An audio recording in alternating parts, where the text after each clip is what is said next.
Okay, so hi, this is Ozioma of Burn Bright, and I'm here with my lovely friend Amanda Lyons of Visuals for Change. And today we are having an amazing conversation. We hope. We hope it will be awesome. It'll be awesome. In honor of World Dream Day, which is taking place this Friday. So whether you're listening to it tonight or you're listening to it in a couple of days or a couple of months, who knows, this conversation is going to be a very important and inspiring one. And we hope that you enjoy it, something very experimental. So do you want to say anything before we kind of I brief them on kind of what we're going to be doing? I will just say that we have had a whole bunch of conversations before, and we always end up in a coffee shop somewhere, and the energy just builds the entire time, and it's super fun. So I'm excited for whatever's going to happen. Some drawing may happen. So one of the things that I do is I draw while I talk, or not necessarily while I talk, but maybe while you talk. We'll see how that goes. Yeah, go ahead. So essentially what this experience is called is kind of a dream dialogue, a dream discussion. And it takes place with two people, two dreamers, doers, who come together in the spirit of collaboration to explore their dreams and how their dreams can actually connect. And so if you don't know me already, my name, like I said, is Ozioma. I am the founder of a global day of activation called World Dream Day. And Amanda, as she's drawing, she is known as a visual scribe, but she's also an imaginative entrepreneur who has a great deal of work that is about taking concepts and creating connections between them. So when I was able to think about the World Dream Day experience, I knew that I wanted to have Amanda and I get together to talk about the power of goals and dreams, and also about different perspectives. And so this conversation is probably gonna run around 20 minutes. So just, stay with us if it longs. Shorter or longer, we're gonna totally vibe with the experience. And what we're gonna do is have two questions, one that comes from me, one that comes from Amanda, and we're just gonna see where it takes us, okay? So hopefully you're game for this experience, but that you also feel inspired to grab a friend, whether it's on Dream Day or after Dream Day, and have a conversation. Because we know that the way in which our ideas, goals, and dreams evolve is through conversation.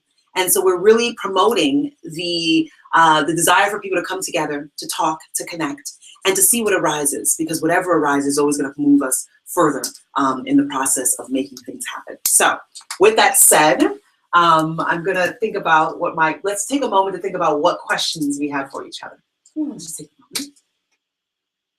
a moment.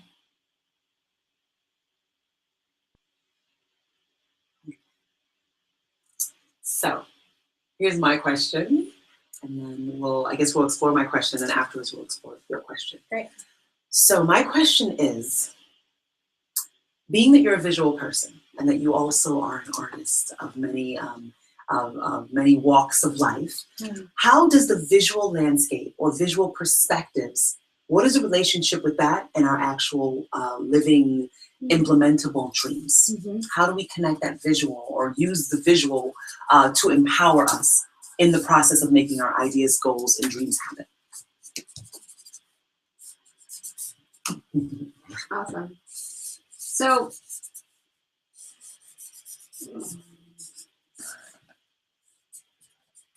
Love it. I think that there are a whole bunch of different ways that people go about thinking about and interacting with visuals. And I think it's one of the things that today, in this day and age, people don't think about it that much. It's just there, and it's something that we do.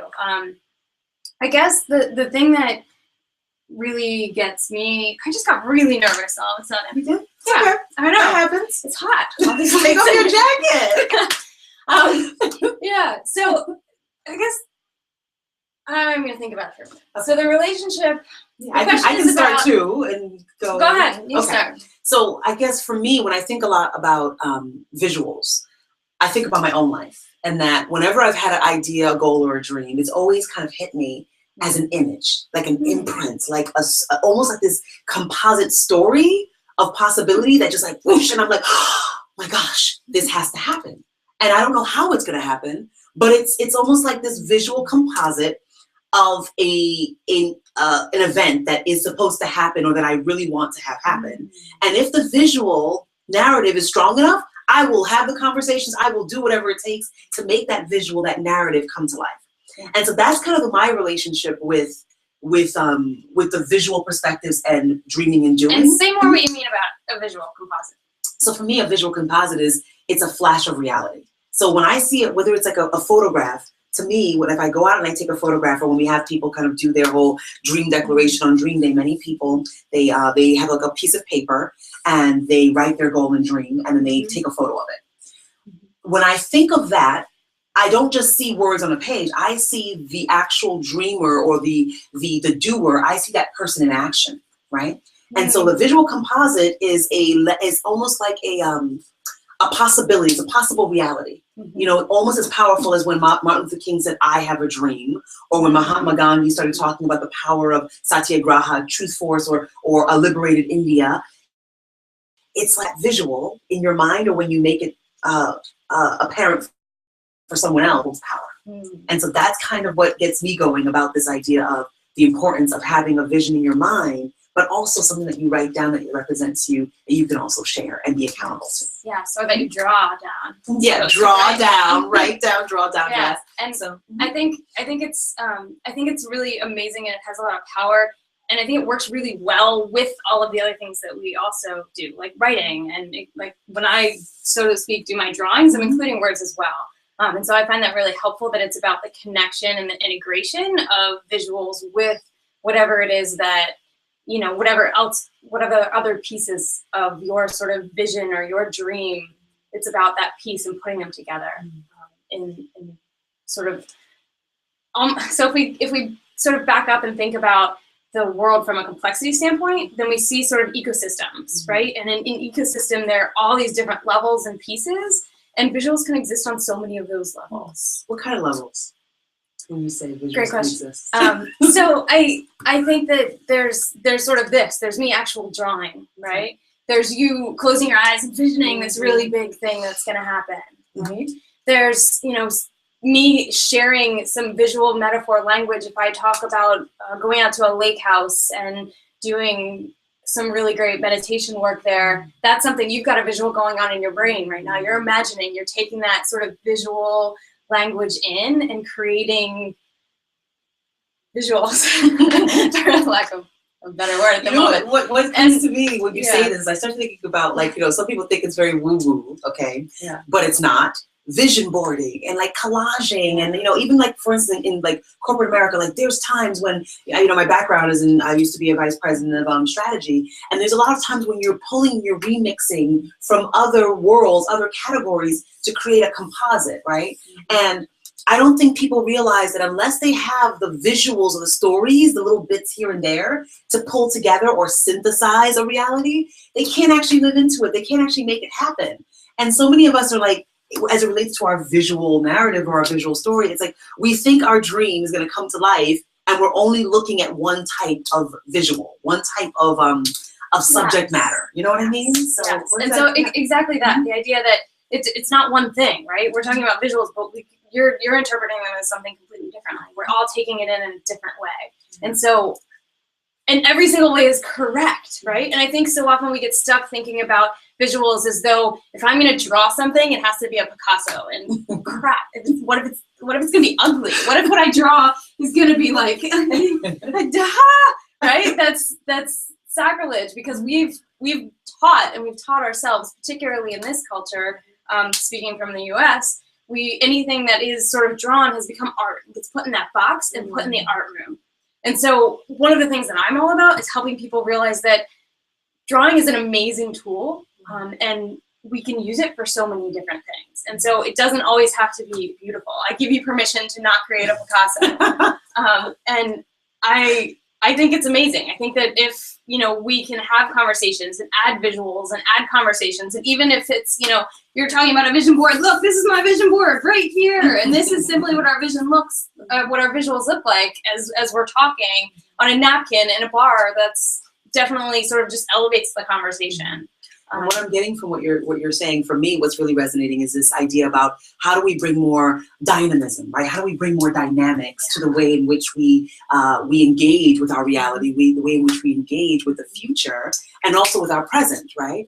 And so if you are really focused on like what you spoke about, this idea of the box, and that many of us do believe that our dreams, our goals, our possibilities are in this box, and it has to be perfect, and there has to be only these kinds of people that I'm engaging with as it relates to my dream.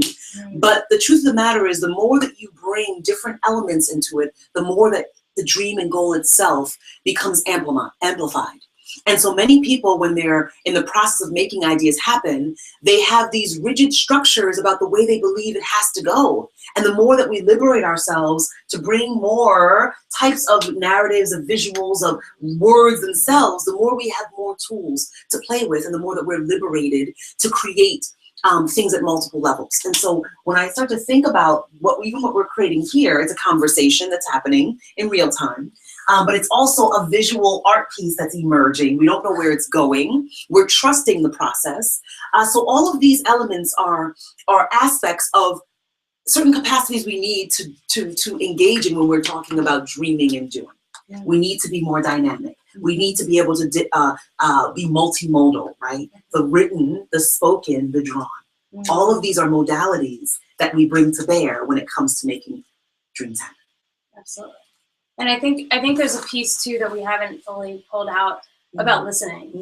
Yes. And not only listening per se, I'm listening to you, you're listening to me, not only this, but listening, there's some inner work, right? We can pay attention to that sort of, that voice in our head. And I'll share that one thing that's happened for me lately is I decided to just be a little more attuned and pay attention to what is it that I'm always saying, and figuring things out in life. We all have our bouts here and there that are rougher or easier or more exciting or whatever it is, but having one of those moments that really was a little bit tough and said, okay, what's going on in my life that I can be paying a little bit more attention to? And I was actually able to sit and reflect and look back at what I was saying. And one of the things that I'm always saying is, I want to be painting, I want to be drawing, I want to be doing these things that create art. I want to be making. I want to be collaborating with people. I want to be sitting here having this conversation, drawing with you, right? And I think that not only that, but I want to do it for a purpose. And so I want to help us understand these boxes. I want to help us bring our own perspectives to have conversations together and really listen to each other and listen from a place of curiosity, not judgment. It's really powerful that you brought that into the room, because I think that listening to ourselves, listening to the dream, you know what I mean? Like, I remember the first year, so World Dream Days in its 4th year, which is so exciting. I'm so happy about the evolution of it. But in the earlier days, we had this thing called, it was exercise. It was called Take Your Dreams on a Walk. And the idea was for you to listen deeply as you walked, with 3 questions, right? And the questions were all about, what is your dream? What is it saying to you? Who do you need? Or who are the people that are along with you on that journey of making this dream happen? And so there's the internal listening to what is seeking to be expressed through and from your dream and by your dream. But then there's also this larger listening of what needs to be spoken or expressed within the room, or when I expand it, within the world. What is the conversation that the world needs to have happen in order for your dream to be possible? And if you think about that, then it becomes about, how do I get the world to start talking about something so that my dream can become real? And what that does is expands the frame, if you will. So right now, like, the people who are watching this video, they're seeing this frame. And the frame itself, when you start talking about dream language, it's larger than what we've even laid out. The frame is what's happening behind the scenes. The frame is what's happening in other countries. The frame is what's happening for those who believe in multiple galaxies and dimensions. So this idea of listening to what is seeking to be born in this moment, paying attention to the local reality, and then paying attention to the expansive landscape that your dream, your goal, your idea plays within. And especially, I'm very interested in that as it relates to businesses and organizations, Because businesses and organizations, when you talk about multiple perspectives, Mm-hmm. there are individuals who have their own unique Mm-hmm. dreams and goals working together at different points in time to make something happen. Yeah. So when it comes to this notion of visuals, dialogue, relationship, and perspectives, what do you believe is the bigger possibility, the largest possibility or larger possibility for organizations and businesses today as it relates to visuals, transformation, and the dreams that we all hold individually and collectively? Big question, I know. But what is that possibility that we may have the opportunity to live into? I think it's the possibility of showing up. I think it's the possibility of showing up as our own human selves, and coming from that place of curiosity and being open to having real conversations that pull out things that are perhaps not normally the conversation per se in a business environment. And so I think it's the opportunity for us as humans to stand up and say, you know what, the system has this rule over here and says we should do it in this way, but that is completely defunct because that means this person who didn't actually do anything wrong, something terrible happens to them. Like, this isn't okay. As a human, I need to step in here and fix this system and not have the system be the thing that determines what I as a human believe and do. Yeah. How do we happen upon talking about the system? So what is the system? I'm very interested in what is the system, because I think that a lot of times, again, I keep going because I'm an ideas person. And before World Dream Day became what it is, I've always been working within the realms of how do we make ideas possible. So I used to be a producer, and it was about how do we get these, commercials up and running. I was a playwright, all these different things. But what I've always found is there is always some kind of system, some kind of demarcation, some kind of limitation, constraint, if you will, talk about in the design language. There are these constraints that either we have to either contend with, or we have to break open, or we have to become more innovative as a result of them. They're not always a bad thing.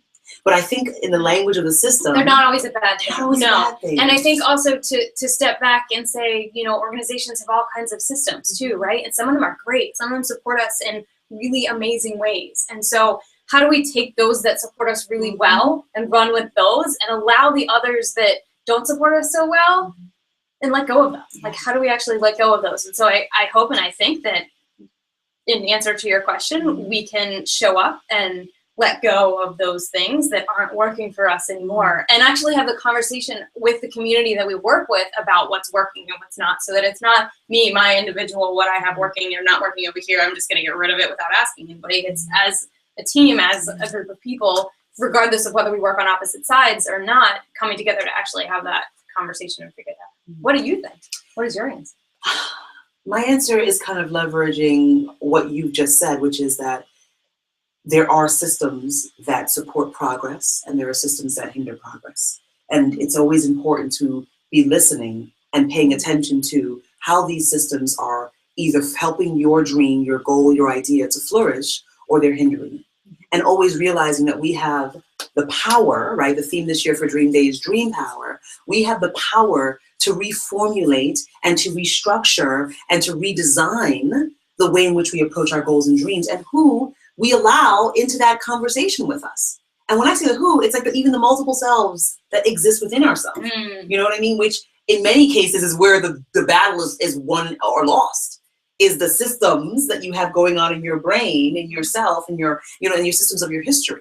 So how does my 5-year-old self and with the dreams I had then interact with my 35-year-old self and those dreams, right? Because each existence and each reality that you've lived in comes with its own paradigm, right? So to answer your question, I look at systems in the language and in the realm of paradigms and structures, and that there are paradigms that are enlivening and that really help us to get to next. And there are paradigms and systems and structures that hold us back. And the opportunity for World Dream Day, as we move up into the dynamic here, I think we're getting the signal from our supporters that we're let's just, if we were to tip it just a little bit, just because I think it's important that we just tip it out. And as we move forward up, there we go. All right. So now that we've kind of explored this visual dream conversation, let's explore what question you have. Hmm. Yeah. You can take a moment to reconnect and see if there's anything that Yeah. comes to you different than what you imagined. It's important that we allow for innovation in any conversation. So.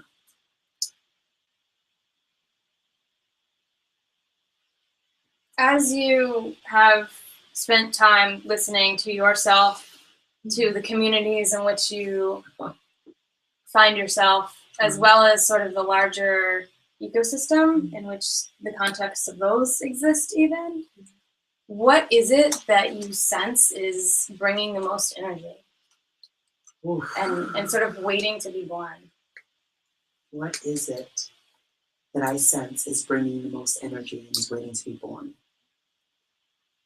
That's a really powerful question, actually, because I over my years of personal and also professional history, I've had the great pleasure of having experienced many different systems. Okay, so when I was younger, I'm born in Nigeria, raised in different forms of New York, went to school in many different forms of New York, had some time being in the Midwest, but my first school that I ever went to was the United Nations International School, because my father was a diplomat. And that allowed me to experience a very model reality, a world, right? And my first educational institution was a system where all the cultures, well, not all, many cultures, more than anyone else has ever put together, are existing and co-creating and connecting. And so when I think about the systems, when I think about the energy that supports and nourishes new realities, I think of diversity.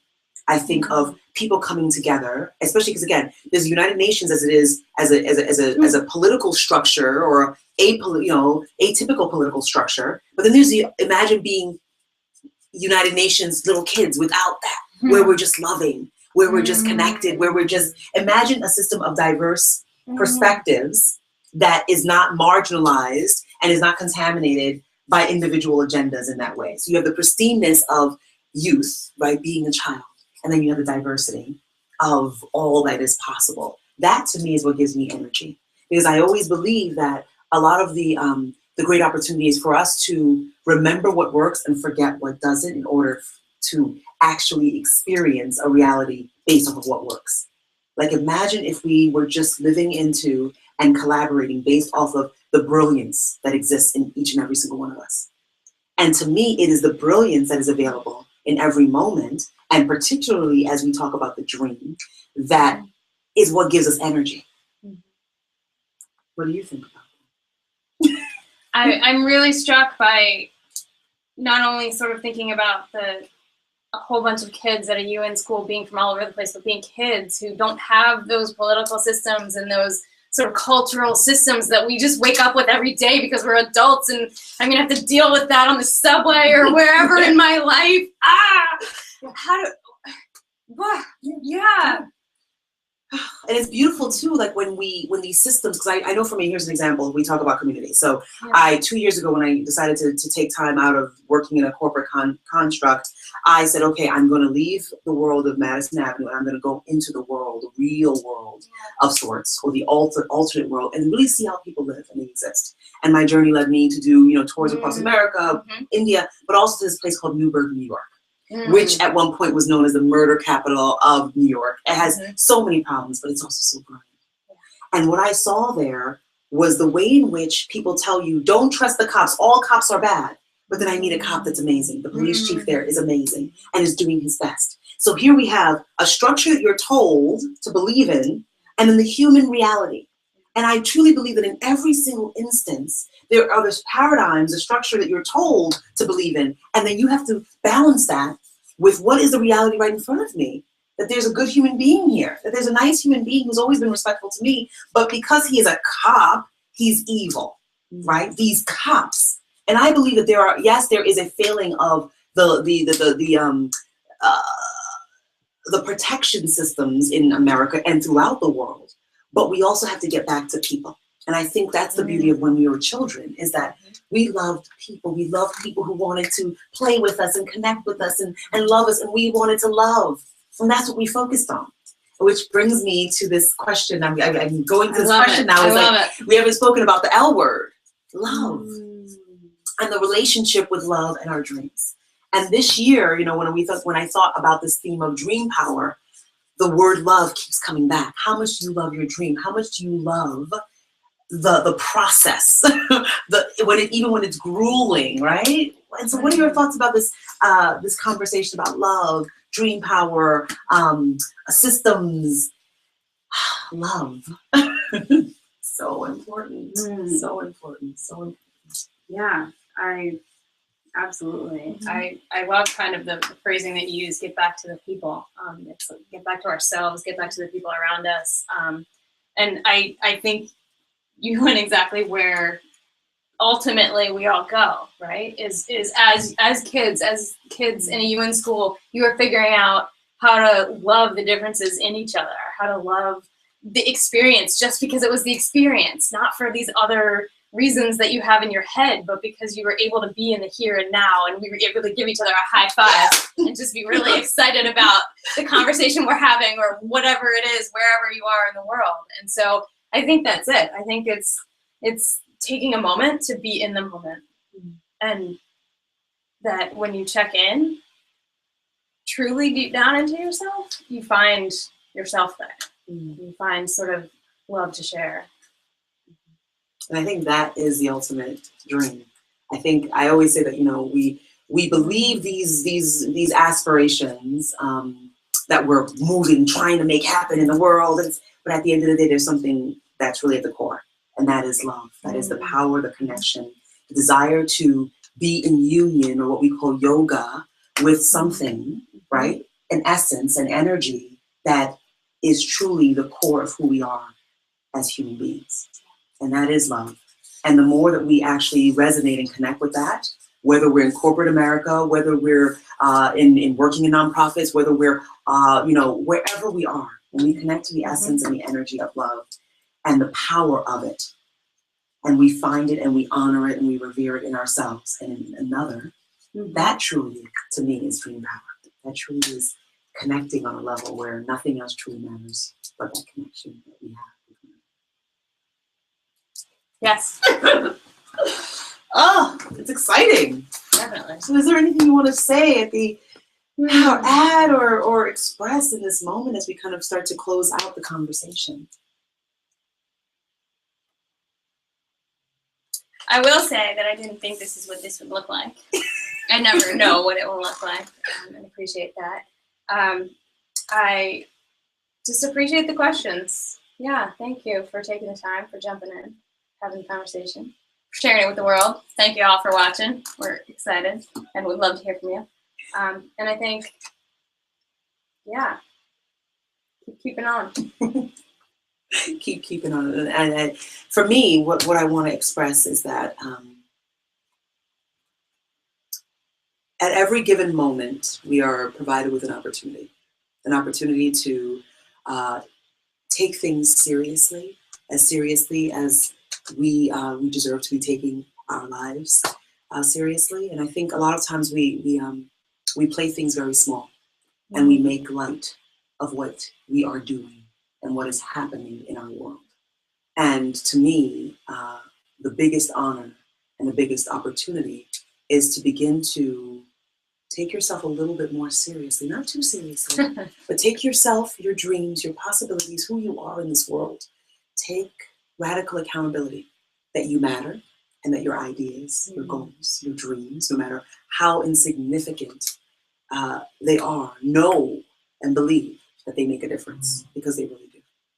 And so with that said, I wish you an amazing, amazing, amazing World Dream Day. I wish you an amazing life. I wish you amazing business, an amazing organization, amazing family. I wish you an amazing reality. And with that, high five.